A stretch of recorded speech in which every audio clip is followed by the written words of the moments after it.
시간 다시 찬양할 때 가사를 묵상하고 기쁜 마음으로 찬양하기 원합니다.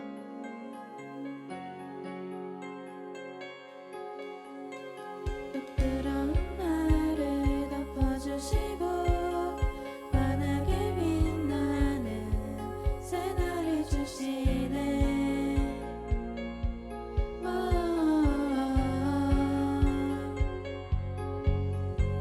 평범한 하루도 우리의 목소리도 당신의 나를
하나님께 영광의 박수 올려드립시다.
옆에 있는 친구들 함께 인사할까요? 당신은 하나님의 걸작품입니다. 걸작품 무슨 뜻인지 알죠? 잘 만든 작품, 최고의 작품이다, 이런 뜻이죠. 하나님께서 우리들을 지으실 때 성경 말씀에 우리가 왜 걸작품인지 힌트가 있어요. 하나님이 사람을 만드실 때 어떻게 지으셨냐면 하나님의 형상대로 지으셨다, 이렇게 성경에 써 있거든요. 여러분들 하나님 번역하면 이제 신, 갓이잖아요. 갓. 여러분은 이제 신적인 형상, 존재로서 신을 닮은 존재로서 가장 닮은 존재로서 우리 창조졌다. 그래서 우리는 하나님을 신을 아버지라고 부르는 그런 존재들로 살아가고 있어요. 그렇다고 우리는 착각하면 안 되는 것이 우리가 신은 아닙니다. 그러니까 하나님의 형상, 하나님의 모습, 하나님의 마음을 닮은 존재로 하나님께서 이 땅에 우리를 창조해 주셨고, 여러분 한 사람 한 사람을 보내주셨고, 그 인생의 목적대로 하나님께서 여러분의 삶을 지금도 인도해 가고 계신다는 그 믿음과 확신으로 오늘도 살아가고 있는 우리들이라는 것을 여러분 기억하시길 소망합니다. 여러분, 우리 모든 이야기 스토리에는 시작과 끝이 있어요. 영화를 볼 때도, 또 드라마를 좋아하는 친구들 볼 때에도 그 시작 또 끝이 참 중요하잖아요. 유튜브나 이런 것들 요즘은 이제 그런 매체들이 많아서 전사님도 막 영화 이렇게 다 풀로 볼 시간은 없어서 가끔 이제 유튜브에 요약된 뭐 그런 것들 보는데, 보다가 막 답답하면 중간 다 패스하고 스킵하고 마지막 끝부분 어떻게 되는지 그 부분만 이렇게 보기도 하는데, 사실 우리 인생을 그렇게 살아갈 수는 없는 것 같아요. 하나님께서 모든 여러분 한 사람 한 사람의 어떤 이야기들 끝이 어떻게 될까 궁금하지만, 또 우리의 다음 1시간 뒤 혹은 몇 년 뒤에는 어떻게 될까, 그러니까 늘 궁금해하지만 그 모습을 하나님께서 비밀에 감춰두시고, 그러나 하나님의 계획하신 그대로 우리의 삶을 인도해 가시는 것을 우리는 살아가면서 볼 수 있습니다. 그리고 그 모든 이야기에는 반드시 끝이 있다는 거죠. 오늘 우리가 함께 창세기 말씀을 통해서 살펴보려고 하는 것은 우리 온 세상의 이야기의 시작 부분을 우리 함께 살펴보려고 합니다. 우리가 잘 알고 있는 우리 창세기 말씀, 뭐 초등부 때부터 유치부 때부터 늘 들어왔던 하나님이 세상을 창조하신 그 이야기인데요. 우리는 이 창조의 이야기를 늘 가슴에 간직하고 또 믿음으로 고백해야 할 때만 하나님께서 나를 왜 만드셨는가, 그리고 이 우리 살아가는 인생의 방향과 목적은 어떠해야 하는가를 다시금 생각해 볼 수 있어요. 우리 창세기 1장 말씀은 세상의 시작, 온 우주 만물의 시작에 대해서 기록하고 있습니다. 그리고 그 주체가 하나님이시라는 것을 성경은 분명히 밝히고 있어요. 창세기 1장 1절 말씀 함께 읽어보겠습니다. 하나님께서 태초에 하늘과 땅을 창조하셨습니다. 번역된 성경인데요. 여러분, 땅이 혼돈하고 공허할 때 아무것도 없었던 그 흑암이 가득하던 그 시대에, 아무것도 없던 그 시작점에 우리 하나님께서 계셨다라고 성경은 분명하게 이야기합니다. 그리고 그 하나님께서 하늘과 땅을 창조하셨다. 우리가 읽은 개역개정 성경에서는 천지를 창조하시니라 이렇게 기록되어 있죠. 여러분, 이 세상의 그 어떤 것보다 우리 하나님께서 가장 먼저 계셨던 분이고, 세상의 그 어떤 존재도 하나님보다 먼저 존재한 것은 없다라는 것을 우리는 먼저 기억해야 해요. 하늘에 있는 태양도, 또 밤하늘에 있는 달과 별들도, 혹은 이 세상에 있는 그 어떤 피조물들, 뭐 식물들, 나무나 금이나 어떤 돌이나 그런 어떤 존재들, 동물들, 식물들, 그 모든 피조물들, 그것들이 다 하나님보다 앞서지 않는 하나님의 피조물들이라는 거예요. 그리고 더 나아가서 그런 존재들이 우리의 숭배의 대상이 될 수 없다라는 것을 우리는 기억해야 해요. 무에서 유를, 그러니까 아예 없는 것에서 있는 것으로 창조하실 수 있는 분은 오직 하나님만이 유일한 분이시라고 할 수 있습니다. 하나님 이외에 그 어떤 존재도 무에서 유를, 어떤 것을 창조해 낼 수 없다라는 것을 우리가 고백하고 있어요. 그렇기 때문에 오직 창조주 되시는 하나님만이 우리의 찬양과 경배를 받기에 합당하신 분이다. 그래서 우리가 이 자리에 모여서 지금도 그분을 예배하고 있는 것입니다. 하나님을 믿지 않는 과학자들은 무에서 유로 무언가 저절로 모든 만물이 나타났다라고 이야기해요. 그 주체가 하나님이 아니시다라고 끊임없이 증명해내기 위해서 노력합니다. 과학자들은 이제 빅뱅 이론 근한 100여 년 전에 이제 나타난 이론이잖아요. 과학적으로 뭔가를 설명하기 위해 우리의 존재에 대해서 이 세상의 존재에 대해서 설명하기 위해 빅뱅 이론을 들어서 우주의 기원과 진화를 설명해냅니다. 138억 년 전에 초고온, 초밀도의 어떤 큰 물질이 한 지점에서 폭발해서 지금의 우주를 형성했다. 많은 시간에 걸쳐서. 그리고 그 우주가 지금도 팽창해 나가고 있다라는 것이 약 110년 전에 나온 최초의 빅뱅 이론이었죠. 그리고 이것이 지금도 우주 과학의 주된 주장이에요. 근데 불과 1년 전에 이 빅뱅 이론이 잘못되었다. 우주가 끊임없이 가속 팽창하는 것이 아니다. 감속 팽창할 수도 있다라는 그런 주장도 나오고 있습니다. 그러니까 무엇을 얘기하는 거냐면 빅뱅이라는 그것도 이론일 뿐이라는 거예요. 사람들이 그 폭발하는 장면을 본 사람도 없을 뿐더러 그 시대, 그 광활한 시대를 살아본 사람도 존재도 없을 뿐더러 그리고 그것을 예측하는 것도 불가능한 것이다. 측정하는 것도 불가능한 일이다라는 것을 제가 말하고 있어요. 여러분 앞에 서 있는 제가 몇 살 같아요? 아는 사람도 있겠지만 뭐 대략 30대 정도 되겠다 생각하잖아요. 제가 말씀드리지 않으면 정확하게 제가 몇 날 며칠 사는지 알 수 있는 사람이 없어요. 우주를 측정할 수 있는 우리 인간의 어떤 기술, 어떤 능력 이것도 사실 대략 어느 정도 되겠다 생각할 뿐인 것입니다. 아무리 뛰어난 과학자건 학자건 우주의 기원에 대해서 하나님 만드신 이 광활한 우주에 대해서 정확하게 말할 수 있는 존재는 그 누구도 없어요. 그것을 만드신 단 한 분 오직 하나님만이 알고 계시다는 것입니다. 진화에 관해서도 마찬가지죠. 우리 한국에서만 유독 이 진화론이 진화 이론일 뿐인데 마치 뭐 창조 이론을 이렇게 창조론을 꺼내면 공부도 안 한 과학을 모르는 무슨 미개한 사람처럼 이렇게 취급을 하는 어떤 문화가 있는데 여러분 사람들이 만든 가설일 뿐이에요. 지금 우리 눈앞에 무언가가 진화하고 있다는 것을 이 또한 마찬가지로 증명할 수 있는 100% 옳다고 이야기할 수 있는 사람은 없습니다. 여러분 주변에 우리 사람들만 봐도 봐라 쟤는 너보다 더 뛰어난 존재다라고 말할 수 있는 사람이 단 한 명도 없잖아요.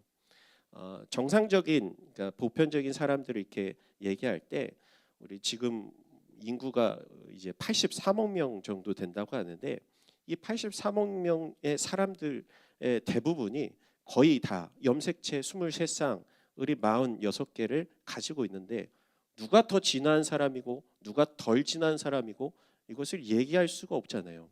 그러면 지금은 뭐 진화가 멈췄다라고 이야기할 수도 없죠. 그리고 또 옆에 공부를 잘하는 친구들이 똑똑한 친구들이 나보다 더 진화한 사람인가? 혹은 나보다 더 부족하고 연약해 보이는 친구가 덜 진화한 인류인가? 이렇게 말할 수도 없어요. 혹은 예전 시대의 사람들의 생각처럼 뭐 백인이 흑인보다 더 뛰어난 인류다 이렇게 말할 수도 없어요. 물론 이렇게 주장하는 저의 주장도 주장일 뿐이라고 얘기할 수 있는 사람들이 있지만 우리는 과학 기술이 많이 발전한 이 시대를 살아가고 있지만 여전히 하나님의 그 크고 놀라운 지혜와 신비를 다 알아내기에는 밝혀내기에는 극히 일부의 지식만을 가지고 살아가는 존재들이라고 할 수 있다는 거예요. 그러나 피조물된 우리는 왜 우리는 이런 한정되고 감옥 같은 이 지구에 갇혀 살아야 되는가? 나도 화성 갈 거예요. 화성 갈 거니까 이렇게 외치는 게 아니라 하나님께서 우리에게 주신 이 삶에서 누릴 수 있는 이것들을 우리가 감사하며 살아가는 그런 존재로 무엇보다도 이 모든 것을 만드시고 창조하시고 지으신 그 하나님을 경배하고 예배하는 것 그것이 하나님께서 우리를 지으신 목적이라는 것을 가장 먼저 기억해야 합니다. 성경은 분명하게 이야기합니다. 태초에 가장 첫 시작에 하나님이 계셨다. 그리고 하나님께서 온 세상 만물을 창조해 내셨다. 그것이 우리의 지금 예배의 이유, 경배의 이유, 이곳에 모인 하나님을 높이고 있는 이유이자 또 목적이 되는 것입니다. 하나님께서 우리를 만드셨기 때문에 그분이 온 세상 만물을 지으신 분이시기 때문에 우리가 지금 그분을 경배하고 찬양하고 있는 거잖아요. 여러분 경배 다른 말로 이제 안 쓰는 표현이지만 숭배한다라는 말과 같은 말이에요.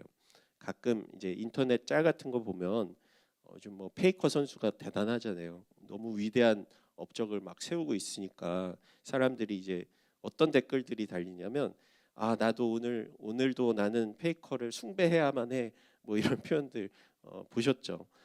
또 뭐 유재석 씨가 워낙 인격적으로 훌륭하니까 그러니까 유재석 플러스 하느님 합성어로 뭐 윤우님 이렇게 부르는 것들 사람들이 재미로 하는 표현이지만 사실 우리는 조심해야 합니다. 왜냐하면 인간 하나님께서 지으신 피조물들 중 그 어느 것도 숭배를 받거나 경배를 받을 수 있는 존재가 없어요. 오직 하나님만이 우리의 예배를 받으실 분, 우리의 경배를 받으실 분, 우리를 만드신 분이시다는 것을 우리는 기억해야 합니다. 실제로 이단 사이비 교주들 같은 경우는 자신을 숭배하도록 사람들을 정신을 지배하고 그런 것들을 볼 수 있죠. 여러분 이처럼 하나님께서 세상을 창조하신 분, 만드신 분이시다. 그리고 지금도 온 세상 만물을 운행하고 계시다라는 것을 우리는 늘 믿음으로 고백해야 할 줄 믿습니다. 하나님께서 세상을 만드실 때 성경은 어떻게 만들었느냐? 말씀으로 세상 만물을 창조하셨다라고 이야기하고 있어요. 창세기 1장 3절 말씀 같이 한번 읽어보겠습니다. 하나님께서 말씀하시기를 빛이 있으라 하시니 빛이 생겼습니다.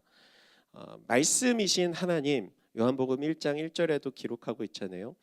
태초에 말씀이 계셨다. 그리고 그 말씀이 하나님과 함께 계셨고 그 말씀은 하나님이셨다. 이 말씀은 예수 그리스도를 이야기하는데 하나님께서 말씀이시다 이렇게 얘기하고 그 말씀을 통해 세상 만물을 창조해 내셨다라고 성경은 증언하고 있습니다. 과학적으로는 좀 이해가 되지 않잖아요. 빅뱅 이론이 더 합리적이고 설득력 있는 것 같은데 성경은 하나님이 빛이 생겨라 딱 말씀하니까 빛이 짠 하고 생겼다고 간략하게 이야기하고 있어요. 3절에서 5절까지 말씀 다시 보면 하나님께서 말씀하시기를 빛이 있으라 하시니 빛이 생겼습니다. 하나님께서 보시기에 그 빛이 좋았습니다. 하나님께서는 그 빛을 빛과 어둠을 이렇게 나누셨다. 그리고 5절 말씀에 그 빛을 낮이라 부르시고 그 어둠을 밤이라 부르셨습니다. 저녁이 되고 아침이 되니 첫째 날이었습니다. 이곳에서 뭐 코딩을 공부하고 또 실제 해본 친구들도 있겠지만 개발자가 명령어를 입력하면 그 명령대로 실행되는 것과 비슷한 것 같아요. 그분이 어떤 목적을 가지고 빛이라는 개념을 입력하시고 세상에 빛이라는 개념이 창조된 것입니다. 세상을 만드신 이 창작자, 창조주가 그냥 여러 가지 재료들을 던져놓고 툭 던져서 여기서 저절로 대충 오늘은 뭐 만들어 볼까 그렇게 설계하신 세상이 아니라는 거예요. 하나님께서 치밀한 계획과 목적을 가지시고 가장 처음에 빛이 있으라 말씀하시는 그 장면, 분명한 의도와 목적을 가지고 명령하시는 그 장면이 오늘 창조의 이야기 속에 기록되어 있어요. 그분의 이 창조는 6일간에 걸쳐서 기록됩니다. 그것이 시간적으로 정확하게 24시간씩 6일이 지났다는 게 아니라 순서를 얘기하고 있는 거예요. 가장 첫 번째 빛과 어둠을 나누시고 둘째 날 하늘과 바다를 창조하십니다. 그리고 셋째 날 땅과 또 그곳에 식물들을 만드셔요. 그리고 네 번째 날 빛과 어둠을 첫째 날 만드셨는데 넷째 날은 그 낮을 주관하는 광명체, 태양과 밤을 주관하는 광명체, 달과 별들을 창조하셨대요. 그 다섯째 날 바다를 둘째 날 만드셨는데 그 바다에 사는 물고기들 지으시고 또 둘째 날 만드신 하늘에 사는 새들을 만드시고 여섯째 날 땅과 식물들을 셋째 날 만드셨는데 그 땅에 살며 식물을 먹는 동물들을 여섯째 날 만드신 거죠. 순서가 좀 특이해요. 우리가 생각했을 때는 지구가 먼저가 아니고 태양이 먼저 만들어지고 그 태양 주변을 도는 지구가 만들어져야 정상적인 거라고 생각하는데 하나님의 창조의 순서는 좀 독특하죠. 하나님께서 지으신 이 순서들을 쭉 살펴보면 방금 얘기한 것처럼 넷째 날에 어떤 존재들을 설계하시기 위해서 첫째 날에 그 기초가 되는 것들을 만드시고, 다섯째 날에 생물들을 위해서 둘째 날에 그 바탕을 만드시고, 또 여섯째 날에 동물들을 위해서 셋째 날에 그 기초들을 세우시는 그 장면들. 그리고 가장 그 창조의 끝부분에 무엇이 있냐?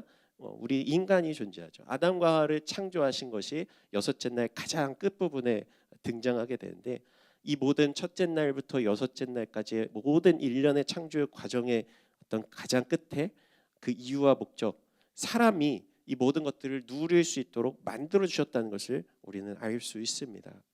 하나님께서 지으신 이 모든 일련의 창조의 과정이 우리를 위해, 여러분을 위해서 하나님께서 설계하신 빌드업의 과정이라는 거예요. 사람에게 필요한 모든 것을 만드신 것, 거꾸로 하나님께서 여러분을 위해 모든 것을 만들어 주셨다. 그리고 여러분에게 선물로 주셨다. 우리에게 주셨다라는 것을 우리는 알 수 있습니다. 여러분, 이 세상 그 어떤 것들도 저절로 혹은 의미 없이, 의도 없이 스스로 만들어지지 않았어요. 하나님께서 분명한 의도와 목적을 가지고 하나씩 하나씩 만들어 주셨다는 것입니다. 그리고 모든 과정에서 말씀으로 창조하셨다. 하나님께서 명령하셨다. 하나님께서 분명한 설계 목적을 가지고 이 세상을, 생각을 가지고 세상을 만드셨다는 것. 과학자들도 말하는 어떤 절대적인 근원이 그 빅뱅 이전에 있었을 것이다라고 얘기하기도 하는데, 우리와 그런 과학자들의 생각과 주장의 차이는 무엇이냐면 의도와 목적이 있었는가예요. 우리는 그 모든 것을 설계하신 우리 창조주 하나님이 인격을 가지신 절대자이다. 우리가 하나님의 형상을 닮은 존재라고 했잖아요. 하나님께서 우리 이상으로 어떤 인격적인 혹은 어떤 우리의 마음과 생각을 가지신 분으로서 우리의 모든 것들을 만들어 주셨다라고 우리는 고백합니다. 세상의 근원에 대해서 설명하기 위해 많은 사람들이 다양한 주장과 또 진화론, 빅뱅 이론 이런 것들을 통해 우연히 이루어졌다는 것을 이야기하지만, 성경 말씀은 모든 만물들이 하나님께서 의도를 가지고 또 그분의 뜻과 또 그분께서 원하시는 방향대로 창조되었다는 것을 분명하게 이야기하고 있어요. 더 나아가 하나님은 여러분, 우리의 삶을 향한 의도와 목적 또한 가지고 계시다는 것. 그저 여러분의 삶이 덩그러니 이 세상에 놓여진 그런 존재들이 아니라 하나님께서 우리로 하여금 살아 숨쉬도록 하신 이유가 분명히 있다는 것. 그것은 무엇입니까? 우리 지난주 말씀처럼 우리가 하나님을 사랑하는 것, 또 이웃을 사랑하는 존재로 살아가는 것, 하나님을 닮은, 사랑이신 하나님을 닮은 존재로서 이 땅을 살아가며 하나님께 영광 돌리는, 그분의 아름다우심을 찬양하고 높이는 그런 존재로 살아가도록 하는 그 목적을 우리 가운데 가지고 우리를 창조하셨다는 것을 우리는 기억해야 합니다. 하나님께서 우리를 만드실 때 온 세상 만물을 만드시면서 매일매일 하신 말씀이 있어요. 그것은 바로 보시기에 좋았다, 이렇게 말씀하셔요. 우리 1장 25절 말씀 같이 읽어보겠습니다. 하나님께서 들짐승을 그 종류대로, 가축을 그 종류대로, 땅에 기는 모든 것을 그 종류대로 만드셨습니다. 하나님께서 보시기에 좋았습니다. 첫째 날 빛을 만드시고 보시기에 좋았더라. 또 둘째 날, 셋째 날, 이렇게 여섯째 날까지 창조를 마치시면서 하나님께서 보시기에 좋았습니다, 이렇게 기록하고 있어요. 그리고 사람을 지으시고 그 모든 창조를 마치신 다음에 하나님께서 보시기에 심히 좋았더라, 이렇게 말씀하십니다. 여러분, 이 여섯째 날 동안의 창조를 통해 하나님이 온 세상을 만드시고 그 모습을 바라보시며 타락하기 이전에 이 세상을 보시며 정말 하나님이 보시기에 너무 좋았던 모습이었어요. 그리고 하나님께서는 지금도 여러분의 모습, 우리의 모습을 바라보시면서 좋다, 기뻐하시는 그런 분이십니다. 여러분, 우리가 세상 만물을 이렇게 살펴보면, 돌아보면 너무나도 아름답잖아요. 산과 바다, 하나님이 지으신 그런 작품들, 많은 동물과 식물들, 우리가 자연 환경을 보호하는데도 관심을 가져야 하는 이유이기도 해요. 하나님께서 우리에게 다스리라, 모든 만물들을 다스려라 말씀하시면서 우리 인간들에게 맡겨주신 것이거든요. 하나님을 알 수도 볼 수도 없는 사람이라는 존재가 어떻게 하나님을 알 수 있을까? 그것을 이제 계시라고 하거든요. 그러니까 하나님께서 계시해서 보여주셔야만 우리가 하나님에 대해서 알 수 있는데 이 자연 만물은 하나님께서 자신을 계시해 주신 소위 이제 자연 계시라고 할 수 있어요.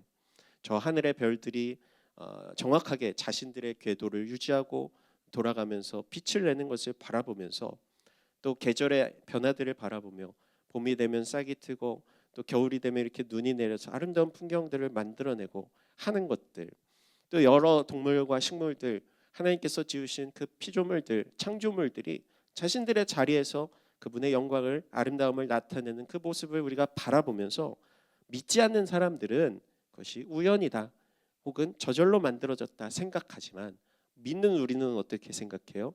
하나님은 살아계시는구나, 하나님께서 만드신 주님의 솜씨는 정말 놀랍구나, 주 하나님 지으신 모든 세계 너무나도 아름답다, 주님의 높고 위대하심을 내 영혼이 찬양하네, 우리 이렇게 노래할 수 있는 것입니다.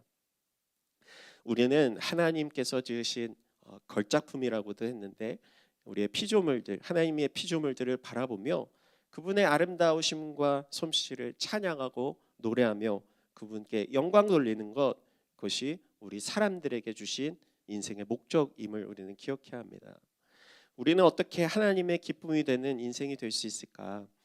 우리의 인생의 목적에 대해서 이사야 선지자는 이렇게 기록해요. 하나님이 이렇게 말씀하셨습니다. 이 백성은 나를 찬양하게 하려고 내가 손수 만든 사람들이다. 하나님께서 우리를 지으신 목적, 사람을 지으신 목적은 하나님을 예배하는 존재로, 하나님과 교제하며 그분을 사랑하는 존재로 우리를 삼아 주셨습니다. 하나님을 찬양할 수 있는 유일한 존재는 바로 인간이에요. 그 어떤 피조물들도 하나님을 노래하거나 하나님에 대해서 인지할 수 없어요. 그러나 오직 우리 하나님의 형상을 닮은 우리들은 마음으로 하나님을 사랑할 수 있는 존재, 그리고 그 사랑을 표현하며 주님을 예배할 수 있는 존재들로 만들어졌습니다. 타락한 인간은 하나님을 바라보지 않고 하나님을 예배하지 않지만, 주님으로 인해, 예수 그리스도의 그 십자가의 은혜로 인해 하나님을 알게 된 우리들은 오늘 이 시간도 하나님의 아름다우심을 노래하고 예배하고 경배하며 그분 앞에 우리의 사랑을 드리고 있어요. 바라기는 오늘 이곳에 앉아 있는 우리 드림교회 모든 영혼들, 여러분이 하나님을 사랑하고 높이며 이 세상 모든 만물을 우리를 위해서 지어주시고 만드신 그 하나님을 날마다 찬양하고 또 경배하고 그분을 높여드리는 우리 아름다운 우리의 인생의 목적대로 살아가기를 소망합니다. 말씀 마치려고 하는데요, 여러분, 하나님은 온 세상의 유일한 창조주이십니다. 그 어떤 신도, 그 어떤 사람도, 그 어떤 다른 피조물들도 경배받을 수 없어요. 과학과 기술이 아무리 발전하여도 그것이 하나님의 자리를 대체할 수는 없습니다. 우리도 또한 하나님의 피조물들이라고 했잖아요. 하나님께서 만들어주신 우리의 인생을 우리 고귀하고 또 가치 있게, 특별히 하나님께서 지으신 그 목적대로 살아가는 것, 그것이 뭐라고 했죠? 하나님의 영광을 노래하고 날마다 높이는, 예배하는 삶이라는 것을 우리 마음 가운데 새기며 올 한 해 우리 주님께 영광 돌리며 주님의 기쁨이 되고, 또 우리 마음을 세상 가운데 뺏기지 않고 더욱 하나님을 사랑하고 섬기며 그분의 창조 목적대로 살아갈 수 있는 우리 드림교회 공동체가 되기를 우리 주님의 이름으로 축복합니다.